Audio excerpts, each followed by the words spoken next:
WPL హిస్టరీలో winners ప్రతి season మారుతున్నారు, కానీ రన్నరప్గా మాత్రం ఒకటే టీం కాన్స్టెంట్గా రిపీట్ అవుతుంది.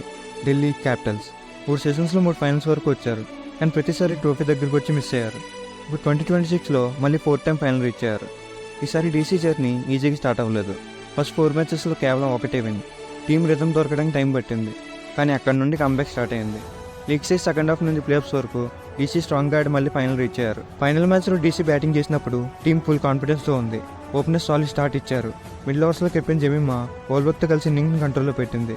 లాస్ట్ ఓవర్స్లో హెన్రీ అగ్రెసివ్ బ్యాటింగ్తో స్కోర్ని 200 పైకి తీసుకెళ్లింది. 203 రన్స్. ఫైనల్లో చాలా కాంపిటేటివ్ టోటల్. ఫ్యాన్స్ అందరికీ నమ్మకం వచ్చింది ఈసారి డెస్టినీ ఫైనల్ మారుతుందని. కానీ చేసి స్టార్ట్ అయ్యాక మ్యాచ్ లోగా డీసీ చేతుల్లో నుండి జారిపోయింది. ఎర్లీ వికెట్ వచ్చినా కూడా ఆర్సీబీ మొమెంటం ఆపలేకపోయింది. ప్రతిమందరం కామ్గా ఇన్నింగ్స్ని బిల్డ్ చేసి మ్యాచ్ని ఆర్సీబీ కంట్రోల్లోకి తీసుకెళ్లింది. జార్జ్ ఓవెల్ సపోర్ట్తో పార్ట్నర్షిప్ డేంజరస్గా మారింది. ఓవర్స్ గడుస్తున్న కొద్దీ రన్స్ ఈజీగా రావడం స్టార్ట్ అయ్యాయి.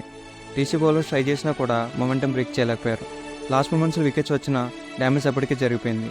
లాస్ట్ ఓవర్లో ఆర్సీబీ టార్గెట్ క్రాస్ చేసి సెకండ్ డబ్ల్యూపీఎల్ టైటిల్ విన్ చేసింది. ఢిల్లీ క్యాపిటల్స్ మళ్ళీ runners up. 4th straight final heart break. డబ్ల్యూపీఎల్లో ఎంత కన్సిస్టెంట్గా అని టీం ఇంకోటి లేదు. సీజన్ మొత్తం ఫైట్ చేస్తారు, ఫైనల్స్ వరకు వస్తారు, కానీ లాస్ట్ రోజు మాత్రం రిజల్ట్ ఎప్పుడూ వాళ్ళకి ఆపోజిట్గా ఉంటుంది.